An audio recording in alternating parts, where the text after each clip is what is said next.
बिस्मिल्लाहिर्रहमानिर्रहीम, अस्सलाम वालेकुम। मैं हूं फ़हीम अहमद। इस साल अगले कुछ महीनों में पाकिस्तान और इंडिया में इलेक्शन होने वाले हैं। ऐसा शायद दोनों मुल्कों की हिस्ट्री में कभी कभार ही होता हो कि दोनों मुल्कों के जो लोग हैं उनको एक जैसे खतरे का सामना, जिससे इनकी सोच, फैसले, डेमोक्रेसी तीनों दाव पर लग जाए। इस खतरे का जो सोर्स है वो आर्टिफिशियल इंटेलिजेंस का सवाल है।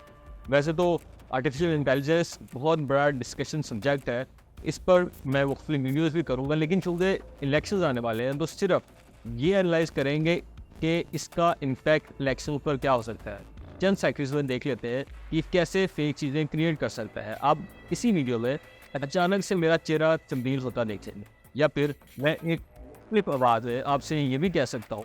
फ़हीम अहमद अच्छे इंसान हैं, उससे मत लड़ो, उसके चैनल को सब्सक्राइब करें। यही शाउट आउट मैं एक्स अमेरिकन प्रेसिडेंट ओबामा की आवाज़ में बोल सकता हूँ, Hi, Imam is a good person. Don't fight with him. Subscribe his channel. और यही मैं मोदी साहब से भी कहलवा सकता हूँ। फ़हीम अहमद के चैनल को सब्सक्राइब कर ले और कमेंट्स में ना लड़ा करें। मैं जानता हूँ कि ये बेहतरीन क्वालिटी नहीं है, लेकिन अगर ये पेड ऐप से इस्तेमाल की जाए तो क्वालिटी बेहतर बन जाती है।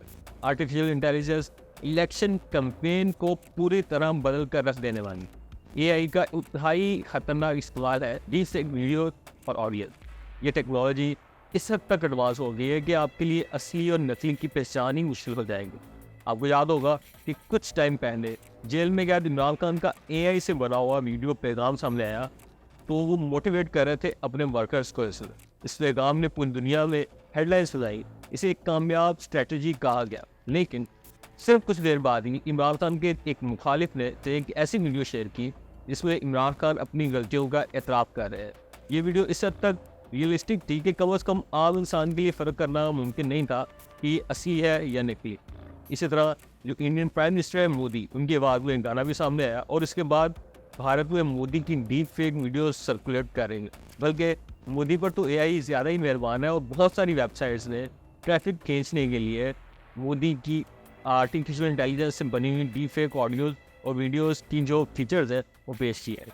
सोचिए, अगर ये टेक्नोलॉजी वोटर्स को मैनिपुलेट करने के लिए इस्तेमाल हो तो क्या होगा।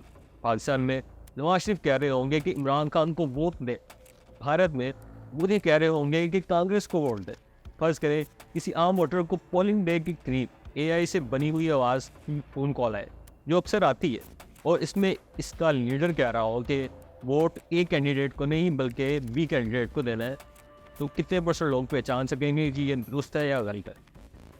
ऐसे दर्जनों ट्रिक्स हैं जिनसे आम लोगों को आसानी से मैनिपुलेट किया जा सकता है। इसी तरह एआई को सियासी प्रोपेगेंडा के लिए भी इस्तेमाल किया जा सकता है। एआई बहुत ही कम कॉस्ट, टाइम और पावरफुल तरीके से गलत मालूमात को बना और फैला सकता है।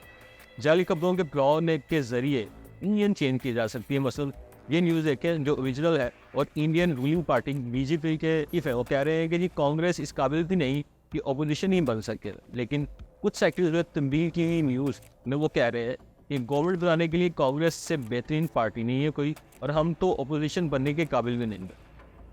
इसके बाद जो एक और ख़तरनाक इस्तेमाल है वो आपके डेटा का इस्तेमाल, आपके फुल डेटा का इस्तेमाल, जिससे आपकी सोच जानी जा सकती है।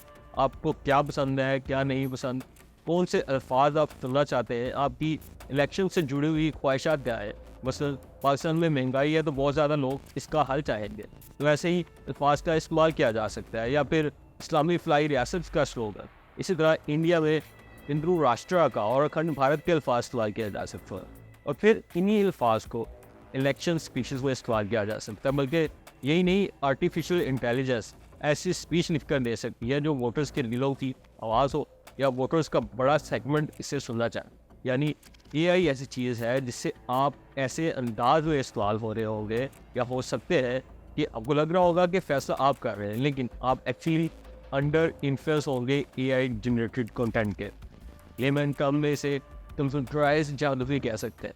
तो इससे बचा कैसे जा सकता है? देखिए, पहले तो इस पर गवर्नमेंट को पॉलिसीज बनानी चाहिए, कानून बनने चाहिए, लेकिन आपको मालूम ही है कि हमारी गवर्नमेंट इतना काम करती है, तो दूसरी सबसे बड़ी जिम्मेदारी आपकी खुद है। तो वो रिपोर्ट्स ना बन जाए जिससे एक फेक चीज़ आकर मैनिपुलेट कर दे, क्योंकि होता अक्सर यही है ना कि हम में से ज़्यादातर लोग बगैर सोचे समझे फेक न्यूज़ आगे फॉरवर्ड कर देते हैं। हमें एक रिपोर्ट बनने से बचना होगा।